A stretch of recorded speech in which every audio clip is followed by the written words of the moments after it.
आप सबको भी यहाँ इस सभा में आप सबकी भी स्वागत करना चाहती हूँ।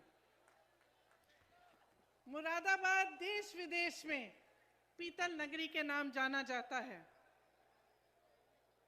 मुझे याद है शादी के वक्त एक खुशहाल शहर था, समृद्ध था, तेजी से आगे बढ़ रहा था। यहाँ उस समय हवाई अड्डे बनने की भी बात होती थी और शहर को विकसित करने की बहुत बातें होती थी। उस समय ये सब हो क्यों पाया?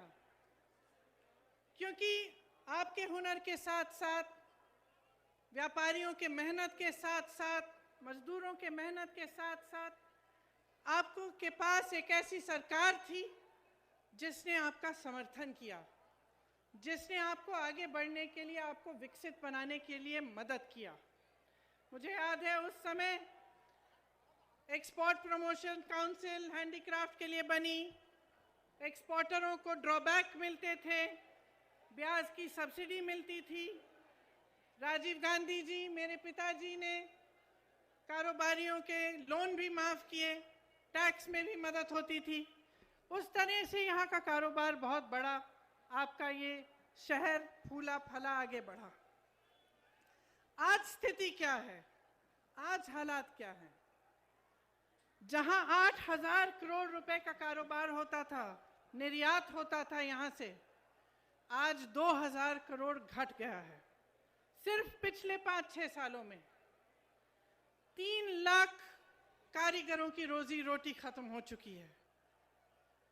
भाजपा की नीतियों ने कारोबार, आपके भविष्य को बर्बाद किया है। सबसे पहले तो नोटबंदी लागू की, इससे आपको बहुत संकट हुआ। आपको बताया गया कि देश के लिए ये काम हो रहा है कि काला धन वापस आएगा। कोई काला धन वापस नहीं आया। आप सबको अच्छी तरह मालूम है कि क्या हुआ। उसी तरह से जीएसटी लागू की गई, जिससे आपकी कमर तोड़ी गई। निर्यातकों का ड्रॉबैक खत्म किया गया, ब्याज पर सब्सिडी नहीं मिलती। कारीगरों को दिहाड़ी की दिहाड़ी आधी हुई, कारोबारों में मंदी हुई, बिजली महंगी हुई, डीजल महंगा हुआ, कच्चा माल महंगा हुआ। उधर चीन तेजी से आगे बढ़ रहा था। जिस तरह से उन्होंने एक एक हुनर को लेके पूरे शहर में इंफ्रास्ट्रक्चर बनाया, उस तरह से हमें यहाँ पे भी बनाना चाहिए था। यहाँ पे सारी उपलब्धियां और सारी सुविधाएं उपलब्ध होनी चाहिए थी। यहाँ का इंफ्रास्ट्रक्चर मजबूत करना चाहिए था। यहाँ पे पूरी तरह से मदद करनी चाहिए थी ताकि आपका शहर भी विकसित हो पाए। ये सब नहीं हुआ। आपने पीतल नगरी बनाई, उद्योग नगरी बनाई, अपने हाथों से, अपने खून, अपने पसीने से बनाई। ये सरकार सिर्फ अंधेर नगरी बनाती है और अंधेर नगरी का चौपट राजा है। व्यापार आज पूरे प्रदेश में चौपट है, युवाओं का भविष्य चौपट है, खेती किसानी चौपट है, महंगाई से घर का बजट चौपट है। आपने देखा होगा 27 नवंबर को यूपी टेट की परीक्षा हुई। 22 लाख युवाओं ने मेहनत की, 2 सालों के लिए काम किया। क्या हुआ? पेपर आउट हो गया, परीक्षा रद्द की गई, भर्ती फिर से लटक गई। फिर से क्यों कह रही हूं? क्योंकि इस तरह से तमाम भर्तियां हैं। मैं ऐसे लोगों से बात कर चुकी हूं, ऐसे युवाओं से बात कर चुकी हूं जो 6-6 सालों से नियुक्तियों का इंतजार कर रहे हैं, जिन्होंने 4-5 परीक्षाएं दे दी हैं, लेकिन आज तक उनको रोजगार नहीं मिला। यहाँ पेपर आउट हुआ, नई बात नहीं थी। 12 परीक्षाओं में इस तरह से हुआ है। 10 लाख से अधिक सरकारी पद खाली पड़े हैं, लेकिन युवाओं को रोजगार नहीं मिल रहा। योगी आदित्यनाथ जी बयान देते हैं कि उत्तर प्रदेश में नौकरियां बहुत हैं, नौकरी योग्य युवा कम है। अब आप बताइए, जहां जहां मैं जाती हूं मुझे ऐसे युवा मिलते हैं जिन्होंने बीए पास की है, किसी ने आईटीआई पास किया है, किसी को एमए भी हुआ है, और मुश्किल से संघर्ष करके मैं एक वाल्मीकि कॉलोनी में गई लखनऊ में। वहां मैं एक महिला से मिली, उसने मुझे कहा कि मैं संघर्ष करके घरों में काम कर करके 4-5 हजार रुपए का वेतन लेके मैंने अपनी बेटी को पढ़ाया।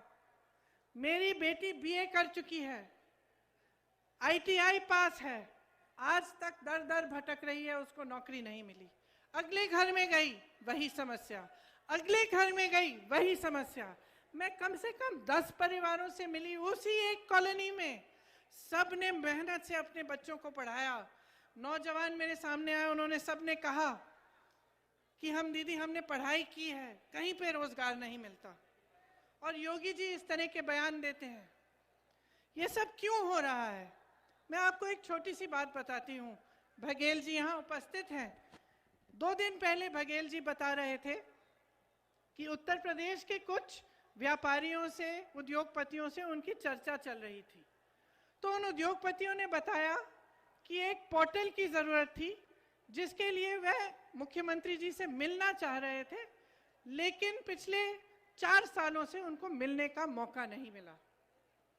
तो बघेल जी से मैं बात कर रही थी कि ऐसा कैसे हो सकता है कि 4 सालों से कोई अपनी समस्या को लेकर भटक रहा है।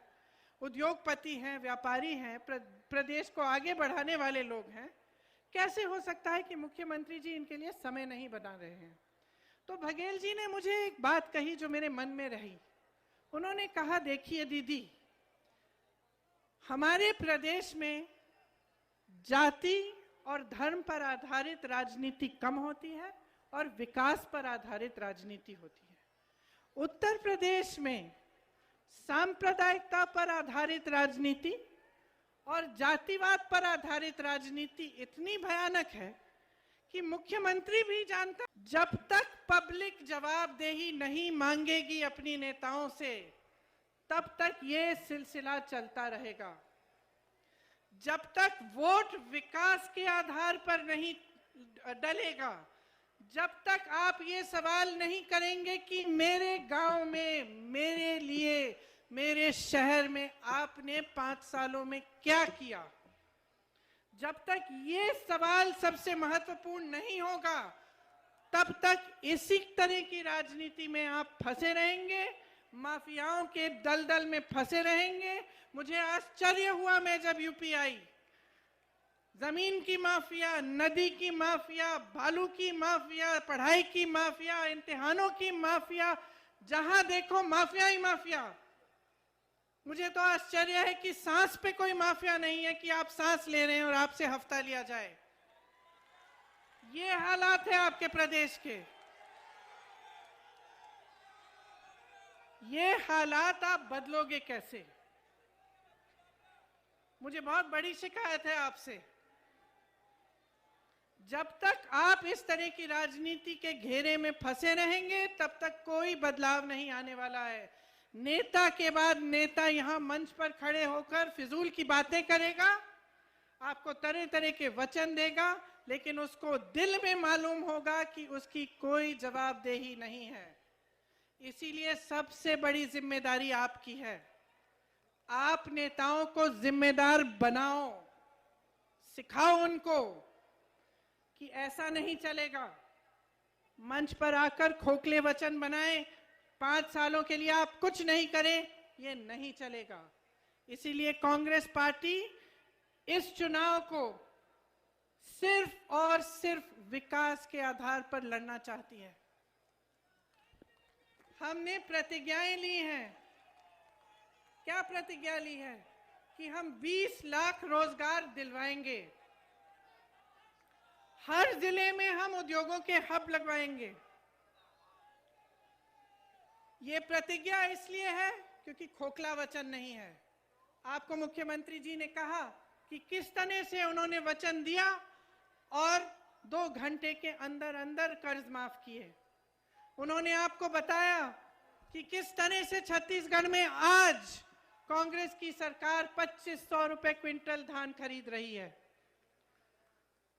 तो ये कोई कल्पना नहीं है। ये सच्चाई है। अगर हम कह रहे हैं, हम करके भी दिखाएंगे। देखिए, किसानों ने जो आंदोलन किया, इससे एक बहुत बड़ी बात आगे आई है कि जब आप मन बना लेते हैं, जब आप अटल रहते हैं, आप अडिग बन जाते हैं, तो सरकार को झुकना पड़ता है। सरकारों ने, किसानों ने त्याग दिया। 700 से अधिक किसान शहीद हुए। उन 700 शहीदों के लिए प्रधानमंत्री जी 2 मिनट के लिए भी संसद में मौन नहीं रहे। 2 मिनट का मौन नहीं किया। संसद में चर्चा भी नहीं की उन कानूनों पर, जिन कानूनों को रद्द करने जा रहे थे। लखीमपुर के खेरी में नरसिंहार हुआ। किसानों को अपनी जीप के पहियों के तले एक मंत्री के बेटे ने कुचल कर मार डाला।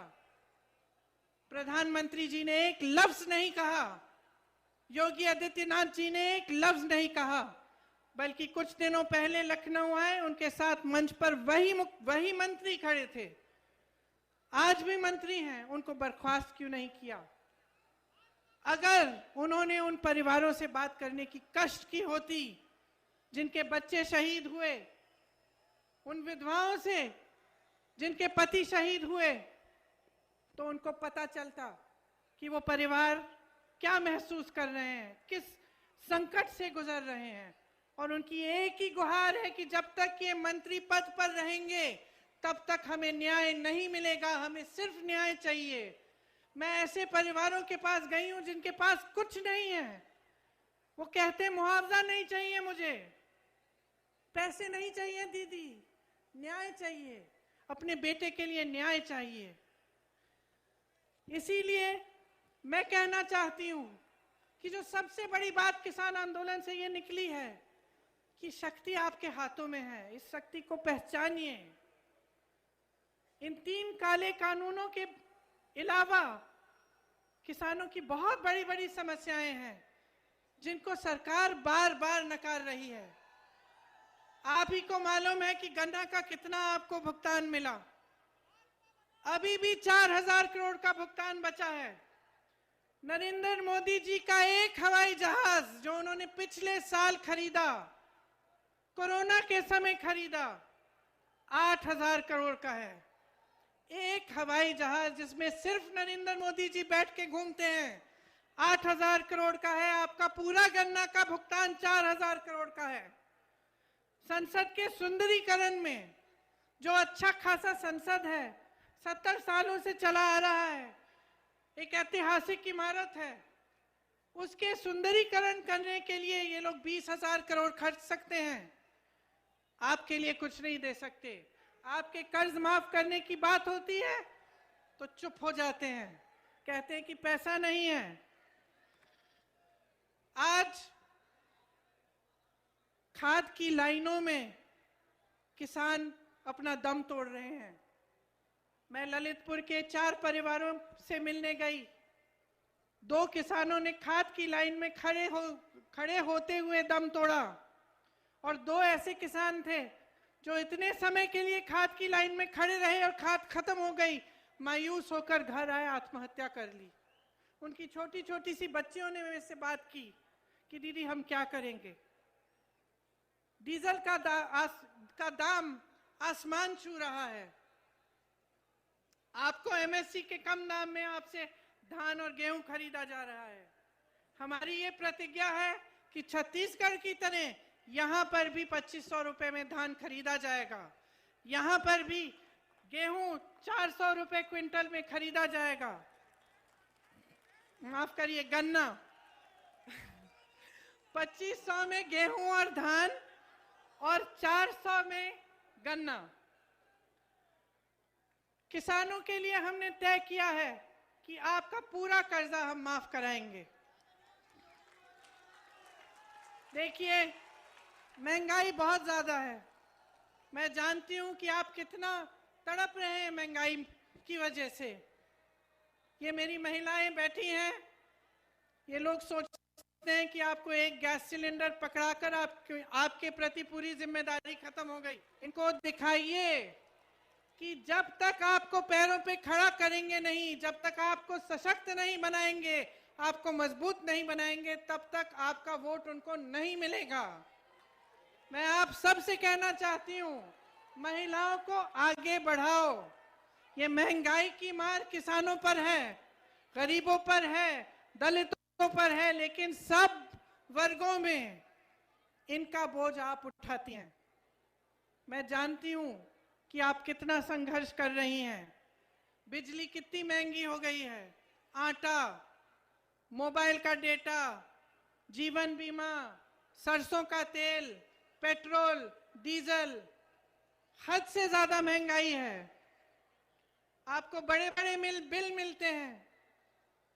मैंने देखी है ये बिल। महिलाएं मुझे कहती हैं कि हमने तो बिजली ऑन ही नहीं की, हमने चला, यहाँ बिजली आई ही नहीं, फिर भी हमें इतनी बड़ी बिल मिल रही है। आप सब यहाँ पर, ये एक ऐसा शहर है जहाँ उद्योग है।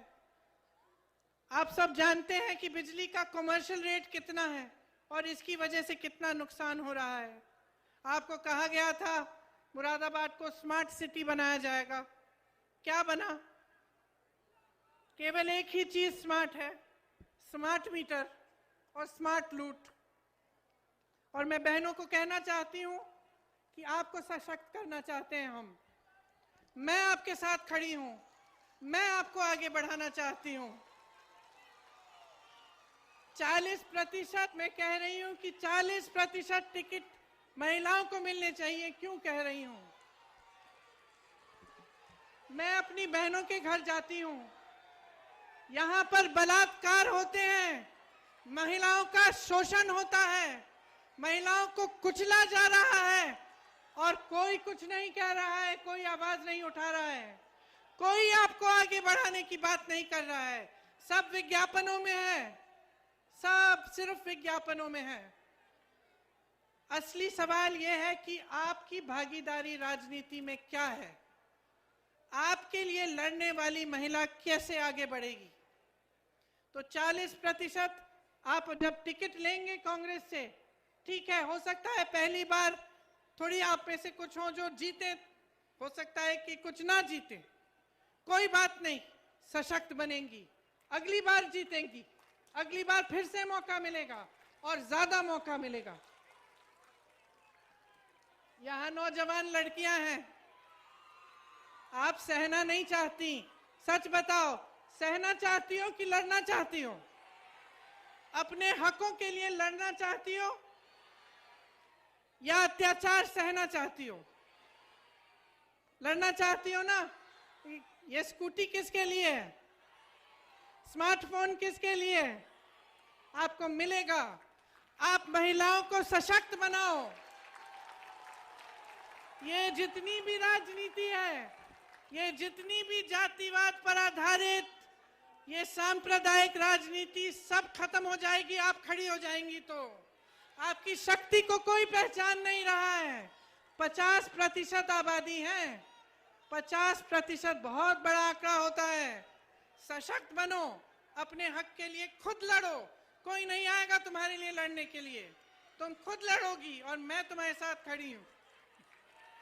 जोर से बोलो, लड़की हूं, लड़की हूं, शाबाश, लड़की हूं, शाबाश। देखिए, किसानों के लिए हमने तय किया है कि हम कर्जा माफ करेंगे और सबके लिए तय किया है कि बिजली बिल हाफ होगी। कोरोना काल का बकाया खास तौर से जो छोटे दुकानदार, छोटे व्यापारियों ने दिया, वो साफ किया जाएगा। कोरोना में आपने बहुत संकट झेला, सरकार आपके प्रति आक्रामक बन गई, आपने ऑक्सीजन मांगा तो सरकार आपके पीछे पड़ गई, आपकी मदद नहीं हुई। आपको ये दौर अच्छी तरह से याद होगा। उद्योग, एक्सपोर्ट, ठेले कुमचे वाले, सबका व्यापार कम हुआ, काफी लोगों का व्यापार बंद भी हुआ। उन्हें हम फिर से मदद करना चाहते हैं कि दोबारा अपने पैरों पे खड़े हों। इसीलिए सबसे गरीब परिवार, जिन्होंने सबसे ज्यादा संकट, जिनको सबसे ज्यादा संकट पहुंचा कोरोना से, उनको हम 25,000 रुपए देना चाहते हैं। देखिए, अगर हमारी सरकार आएगी तो चाहे कोई भी बीमारी हो, 10 लाख रुपए का इलाज सरकार मुफ्त में कराएगी।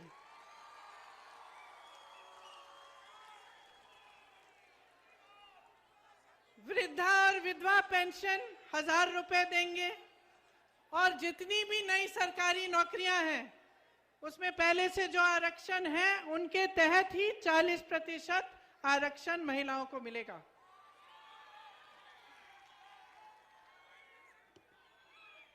सुनिए, लोकतंत्र में जनता जिंदाबाद है। मैंने आपसे पहले भी कहा, मेरी आप सबसे शिकायत है, अपने नेताओं से आप हिसाब नहीं मांगते। चुनाव आता है तो सफाई कर्मचारियों के साथ नरेंद्र मोदी जी अपनी फोटो खिंचवा लेते हैं। आगरा में अरुण वाल्मीकि के पूरे परिवार को 3-4 दिनों के लिए जेल में रख के, पुलिस स्टेशन में रख के बुरी तरह पीटा जाता है तो कुछ नहीं कहते, आप हिसाब नहीं मांगते। हाथरस में एक दलित लड़की के साथ बलात्कार किया जाता है, पुलिस प्रशासन द्वारा उसकी चिता जलाई जाती है, उसके माँ बाप को आने भी नहीं दिया जाता। प्रधानमंत्री जी चुप रहते हैं, मुख्यमंत्री जी चुप रहते हैं, आप हिसाब क्यों नहीं मांगते? किसानों का रोज रोज अपमान किया, तरह तरह की चीजें कही, देशद्रोही, आंदोलन जीवी, भगवान जाने क्या क्या कहा। चुनाव आ रहा है ना, चुनाव आ रहा है ना, अब क्या कह रहे हैं? मुझे माफ करिए। क्यों माफ कर रहे हैं आप? क्यों माफ कर रहे हैं? हिसाब मांगिए। कोरोना काल में लापरवाही हुई, किसने भुगता? किसके परिवार उजड़े? आपने हिसाब मांगा? हिसाब मांगो। आपको अगर डिलीवरी चाहिए, आगे बढ़ना चाहते हैं आप, राजनीतिक दलों और उनके नेताओं से अपना रिश्ता बदलो, उनकी असलियत पहचानो, उन्हें अपने प्रति जवाबदेह बनाओ, उनसे हिसाब मांगो। मैंने सुना है कई लोग कहते हैं कि भाजपा तो फूट फैलाकर फिर से जीतेगी। क्यों? क्योंकि असलियत ये है कि जिनको आज मुख्य विपक्ष माना जा रहा है, वे विकास का एजेंडा सेट नहीं कर रहे, वे भी इसी तरह की राजनीति करना चाहते हैं। सपा और बसपा ने भी जाति और धर्म की ही राजनीति को आगे बढ़ाया है। सपा सरकार में जातिवाद और गुंडाई, और बसपा में आपने लूट देखा है। तो स्वाभाविक है विकास की बात नहीं होगी, आपके मुद्दे उठाए नहीं जाएंगे। आपने समाजवादी का नारा देखा है? नया नारा सुना है? आ रहे हैं अखिलेश।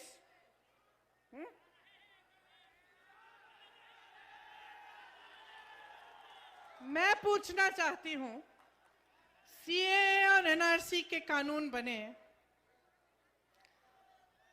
मैंने अपनी आंखों से देखा। मैं बिजनौर गई, बिजनौर में एक 19 साल का लड़का अनस दूध बेचता था, उसकी निर्मम हत्या की गई।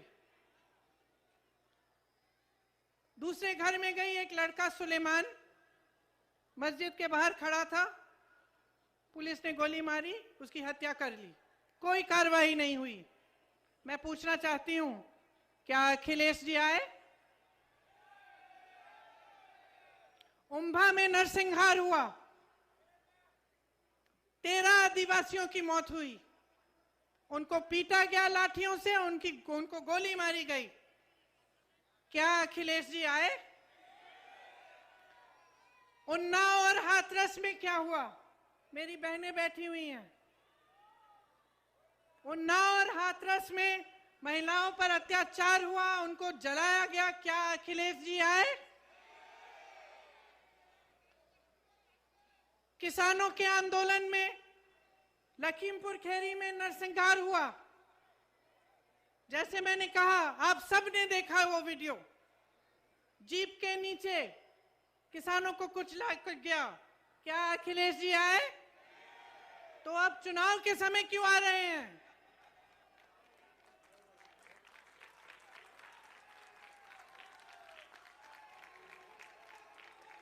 चुनाव के समय उनकी पार्टी और वो अचानक जीवित क्यों हो रहे हैं?